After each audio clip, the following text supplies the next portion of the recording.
Se llevaron a cabo las elecciones presidenciales en primera vuelta. Colombia eligió.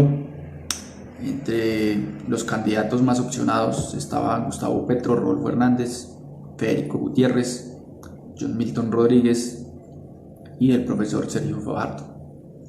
De estos candidatos solo pasaron a segunda vuelta dos candidatos. Una gran sorpresa en estas elecciones, quedó eliminado el uribismo y quedaron dos candidatos que profesan el cambio: Gustavo Petro y Rodolfo Hernández. Gustavo Petro con más de 8 millones de votos y Rodolfo Hernández con más de 5 millones de votos, casi 6 millones de votos. Se quema Federico Gutiérrez y por ende el uribismo con 5 millones de votos. Una votación importante, pero no le alcanzó para pasar a segunda vuelta. Total, queda Gustavo Petro y Rodolfo Hernández para la segunda vuelta. ¿Que por quién voy a votar? Ya se sabe. Rodolfo Hernández. Rodolfo Hernández. En este video voy a volver a explicar cuáles son mis razones para votar por el ingeniero Rodolfo Hernández. ¿Por qué considero que es la mejor opción para presidente de Colombia? Está claro que mi voto es por el ingeniero Rodolfo Hernández. Ahora bien, me voy a permitir explicar por qué no votar por Petro. ¿Por qué no voy a votar por Petro? Debo confesar que en algún momento me sentí atraído por las propuestas y por las políticas del señor Gustavo Petro. Sin embargo, lo que ha pasado en los últimos 4 años ha conllevado a que sienta cierta repelencia y rechazo por estas propuestas y por lo que significa políticamente el señor Gustavo Petro. En las elecciones pasadas, el señor Gustavo Petro tenía un discurso muy interesante, por cierto, pero en los últimos 4 años se ha dedicado a hacer todo lo contrario. En los últimos 4 años el país ha tenido muchas complicaciones en temas de orden público.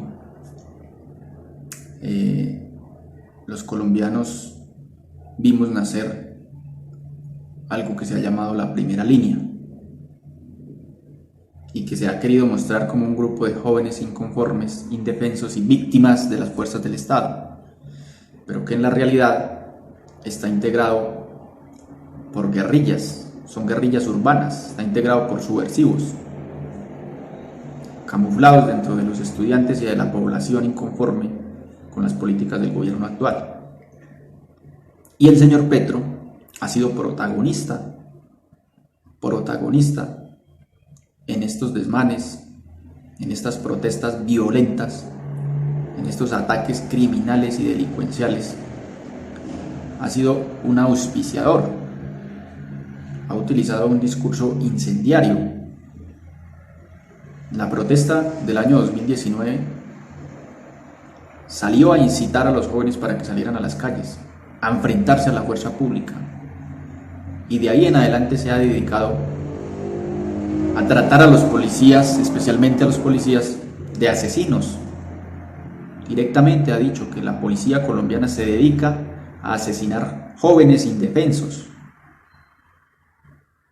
lo cual es una locura. Es obvio que lo hace porque le conviene, es un tipo inteligente y sabía que decir eso en ese momento le traía más seguidores.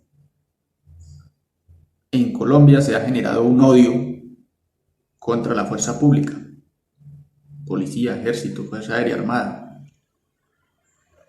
Las nuevas generaciones no reconocen la autoridad, mucho menos la respetan. Lo cierto es que en los últimos 4 años el señor Gustavo Petro lo único que ha hecho es reafirmar esa condición de hombre de guerra, de hombre de muerte. Él dice que es un hombre nuevo, que es un hombre de vida y un hombre de paz. Es su frase favorita. Su palabra favorita es la paz y la democracia. Pero en realidad demuestra otra cosa. Demuestra que todavía sigue ligado a ese pensamiento de guerrillero, a ese pensamiento de subversivo. Por eso defiende a capa y espada a los señores de la FARC, a los señores del ELN. O sea, no me vengan a decir que un hombre de paz que es renovado, un hombre de vida, defiende a criminales y terroristas, como lo son los señores de las FARC, que secuestraron, que asesinaron, que ejercieron el terror, que utilizaron las técnicas de guerra más viles para atemorizar al pueblo colombiano,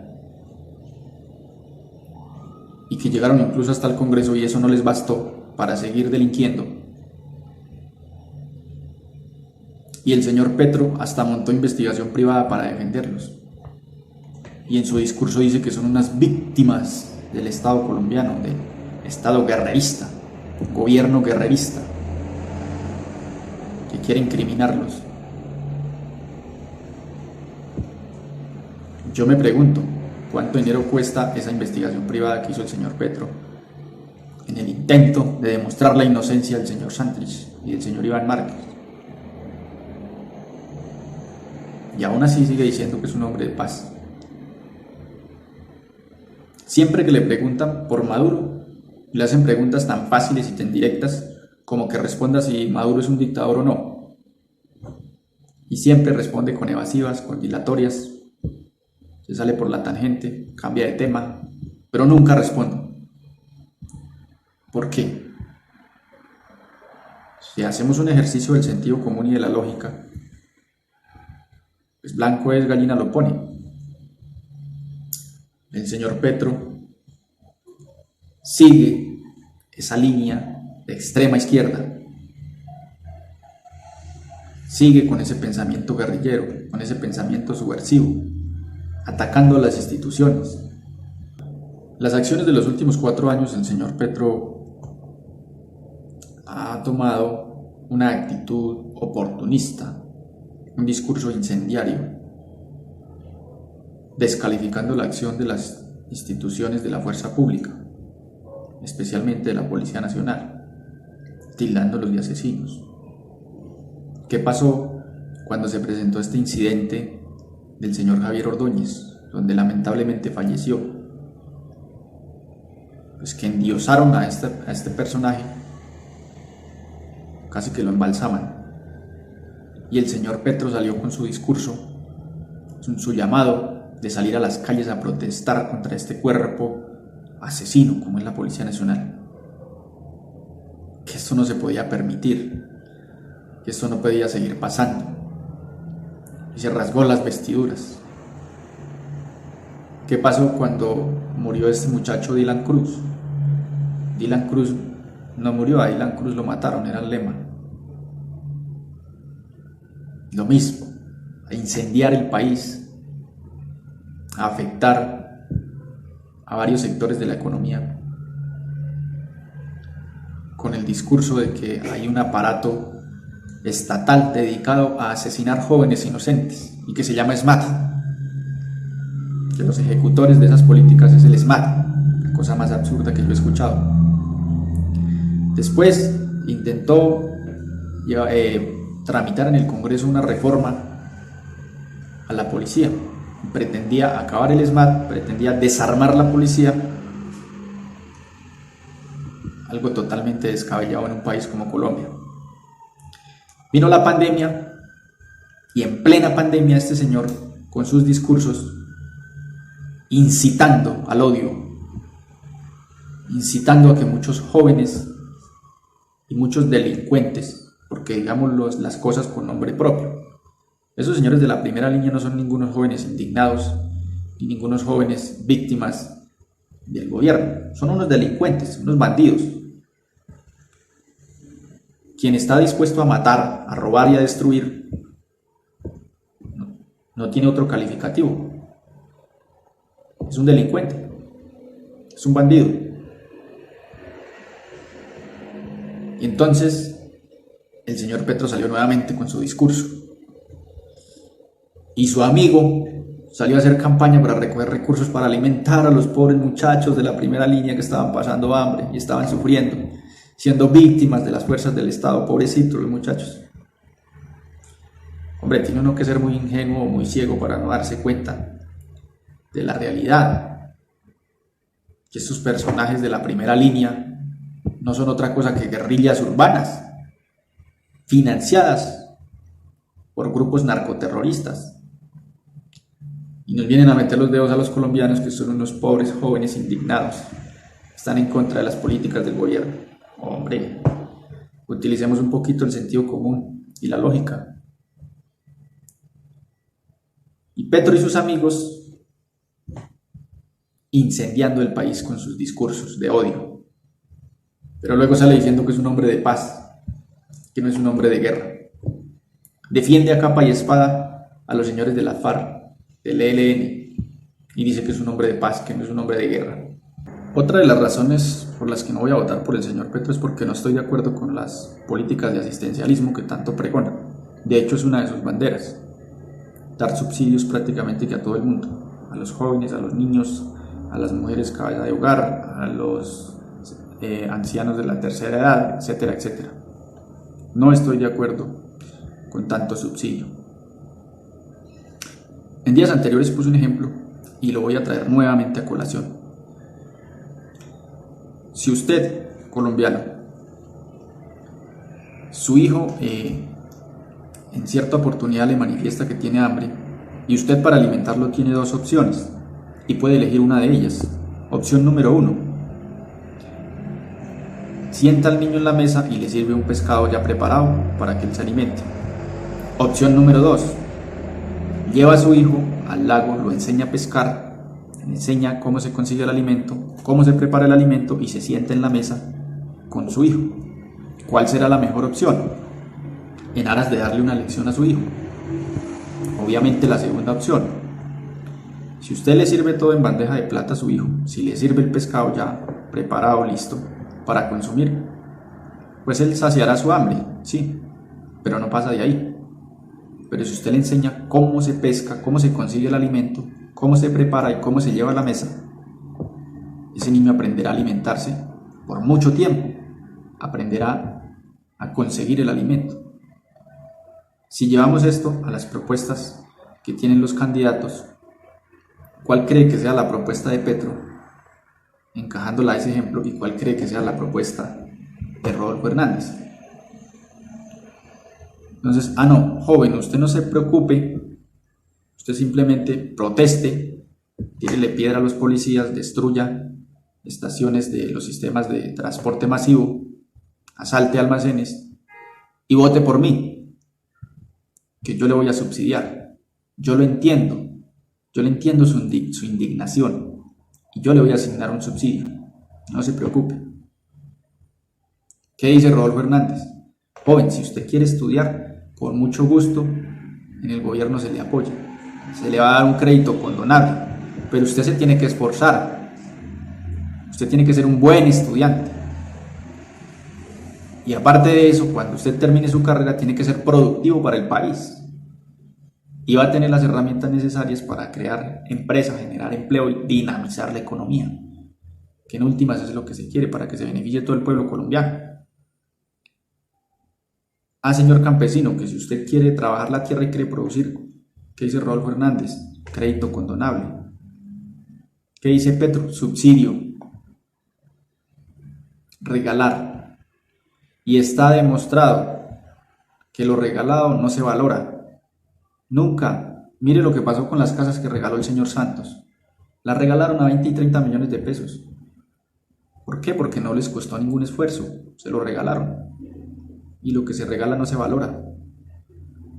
Eso es una ley de la vida aquí en cualquier parte del mundo. Lo regalado no lo valoramos. Valoramos lo que nos cuesta esfuerzo. Lo que nos cuesta trabajo conseguir, eso es lo que valoramos. Pero decirle a los jóvenes, no se preocupe que yo les voy a regalar. Y nace una pregunta. Sea cierto o no que el señor Petro va a expropiar, lo cierto es que hay un temor. Y ese temor incluso ya está teniendo repercusiones en la economía colombiana. Muchos empresarios están pensando en migrar del país. De hecho, muchos ya lo han hecho. Sea cierto o no que se dé la expropiación, se va a ver afectado el sector económico, el sector empresarial. Y en el hipotético caso de que este señor Petro sí implemente una política en la que pretenda quitarle a unos para darle a otros, ¿de qué le servirán a estos jóvenes que tengan becas si cuando salgan, a dónde van a ejercer su profesión? Les va a pasar lo que pasó en Venezuela. Hay muchos profesionales en todas las áreas, pero no hay donde trabajar. Lo que pasa en Cuba, igualmente. Mucho conocimiento, pero de nada sirve porque ¿a dónde lo aplican? ¿Dónde se desarrolla usted? ¿Dónde se realiza como profesional? Si el sector productivo migra. Últimamente en Colombia se ha venido germinando un pensamiento con el que estoy en total desacuerdo. Mucha gente cree que es que nos tienen que regalar. Alguien nos vendió la idea de que nos tienen que dar, que nos tienen que regalar, nos tienen. ¿Cómo que nos tienen? En estos días, en uno de los videos que publiqué, hacían una crítica hacia el ingeniero Rodolfo Hernández, que había sido mal gobernante en Bucaramanga, que porque no le había regalado casas y lotes a la gente pobre de Bucaramanga. Yo le dije, es que de cuando acá los colombianos nos volvimos tan zánganos que pretendemos que nos regalen todo. Si no nos regalan, si no nos dan, entonces son malos. ¿De cuándo acá? ¿Es que acaso no tenemos las capacidades y las habilidades suficientes para conseguir nuestro sustento, casa, techo y lecho, lo que necesitemos con nuestro propio esfuerzo? ¿Por qué estamos alimentando esa mentalidad de zánganos, de que nos tienen que regalar y que nos tienen que dar? ¿Por qué? ¿Por qué tenemos que alimentar esa mentalidad y ese sentimiento de hacer dar lástima? Ay, es que yo soy pobre y me tienen que dar. Ay, es que yo tengo tantos hijos y me tienen que dar. ¿Por qué? ¿O a razón de qué? ¿O a cuento de qué? Si tiene todas sus facultades físicas y mentales para conseguirse su propio sustento, ¿por qué le tienen que dar? Lo que tenemos que buscar es la forma, los medios, que la economía se dinamice, que haya empleo, que haya crecimiento empresarial, que las pequeñas empresas crezcan, que los impuestos no sean tan altos. Pero de ahí a que nos regalen hay mucho trecho. Y últimamente, en mi sentir, ha aumentado la población que tiene esa mentalidad de que nos tiene que dar. Voy a hacer un comentario, no es xenofobia ni nada por el estilo, pero es una realidad. Los venezolanos que llegan a trabajar aquí a Colombia no les gusta que los manden, no les gusta obedecer, no les gusta cumplir horarios, no les gusta esforzarse. Dicen que el gobierno colombiano es malo porque no da cosas. ¿Por qué? Porque se acostumbraron así, a que todo se lo tienen que dar, se lo tienen que subsidiar, se lo tienen que regalar. Y no es así. Las cosas se deben conseguir con su propio esfuerzo. Otra de las razones por las que no votaré por el señor Petro es por las alianzas que ha hecho, por los personajes que lo acompañan. Se ha aliado con los politiqueros más despreciables y corruptos de este país, como el caso del señor Roy Barreras, que ha tenido escándalos de corrupción, que se ha paseado Juan Camaleón por todos los partidos políticos, que hizo parte de la mermelada y que siempre ha estado lagarteándose beneficios, haciéndole campaña a otros políticos para beneficiarse. Lleva atornillado en el poder ¿cuánto tiempo? Armando Benedetti, un costeño gorroncho que se cree italiano y que al creerse de mejor raza vive denigrando y haciendo comentarios despectivos como los que hizo refiriéndose al puente de Boyacá y respetando a toda una raza, a todo un pueblo, que fue la que le dio la libertad a este país. Pero este señor, aparte de corrupto, pues es un pelele que vive denigrando de la patria de la que tanto se ha beneficiado, a la que tanto ha desangrado, porque cuántos años lleva atornillado siendo un corrupto. Dio un discurso en pandemia en el que dijo que no tenía perdón el que se robaba los recursos de la pandemia. O sea que si no se estaba en pandemia sí era válido ser corrupto, pero en pandemia no. Piedad Córdoba, otra de las aliadas de Gustavo Petro. ¿Cuántos escándalos ha tenido? Claramente aliada de las FARC. Y otros personajes de los que se ha rodeado que dejan mucho que decir. Esa es otra de las razones por las que no voto por el señor Petro. Porque ¿qué podemos esperar si llega a la presidencia el señor Petro? No quiero imaginarme, por ejemplo, Piedad Córdoba, ministra de Defensa, por Dios. ¿Qué puede pasar? Entonces, las alianzas que tiene el señor Petro en su discurso de anticorrupción, pero en la práctica es amigo de los corruptos, pues es algo ilógico. Aunque no lo dice públicamente, el señor Petro sí lo demuestra con sus hechos. Tiene de aliados a los señores de las FARC, tiene de aliados a los señores del ELN, tiene alianzas oscuras con personajes de izquierda, pero que claramente no ha aceptado que son sus amigos, que son sus aliados, que lo apoyan y que lo respaldan. Y esa es otra de las razones por las que no voy a votar. Alguien que esté aliado con Iván Márquez, con Jesús Santrich, terroristas consumados, que reclutaron a menores de edad, que asesinaron, que utilizaron las peores técnicas de guerra para sembrar el terror en todo el territorio nacional. Es alguien que esté aliado con ese tipo de personajes, no creo que le haga bien al pueblo colombiano que sea presidente. Otro aspecto que tengo en cuenta para no votar por Petro es la forma en que ha ejercido la política últimamente, en que ha hecho política mejor. Él siempre ha atacado a los politiqueros tradicionales, pero en los últimos 4 años ha hecho exactamente lo mismo. ¿Qué ha hecho? Discursos 20 julieros en plazas públicas reuniendo a cantidad de gentes. Hubo una consulta en la que se sabía que lo iban a elegir. ¿Cuánto dinero se gastó en eso? ¿Cuánto dinero nomás se gastó en el discurso en la primera vuelta? Cámaras, escenario, sonido, publicidad, cantidad de personas acompañándolo, logística, escenarios. ¿Cuántos millones vale eso? ¿Y de dónde sale? Pues yo me pregunto, las campañas que ha hecho el señor Petro, ¿de dónde sale el dinero? Si son campañas millonarias. Las 2 campañas que ha enfrentado Gustavo Petro para llegar a la presidencia cuestan miles de millones. ¿De dónde salen esos dineros? Me pregunto yo. Y para rematar, lo que ha hecho en los últimos días sí que es la tapa. Siempre criticó al uribismo que porque lo único que hacía era atacar al adversario, buscar las debilidades y los errores del adversario y atacarlo sin proponer nada. Y eso es lo que está haciendo para la segunda vuelta. Eso es lo que hace Petro.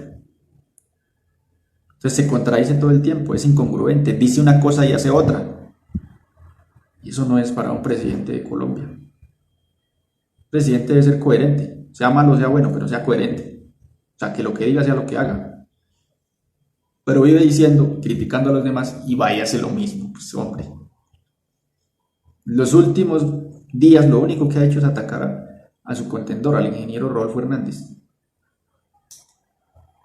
Criticándolo sin fundamento, sacando algunos discursos de contexto para generar un pretexto y poderlo criticar y hacerlo quedar mal. Lo ha tildado de bruto, lo ha tildado de machista, lo ha tildado de seguidor de Hitler y otras cuantas barbaridades que no tienen fundamento. Entonces, no hay una congruencia ni en el discurso ni en los hechos del señor Petro. Todo lo que critica, lo hace, lo practica. Habla de corrupción y está aliado con los corruptos. Habla de la forma de hacer política, de la politiquería tradicional, y él lo hace. Entonces, esa es otra de las motivaciones que me llevan a tomar la decisión de no votar por el señor Petro, que dice una cosa y hace otra.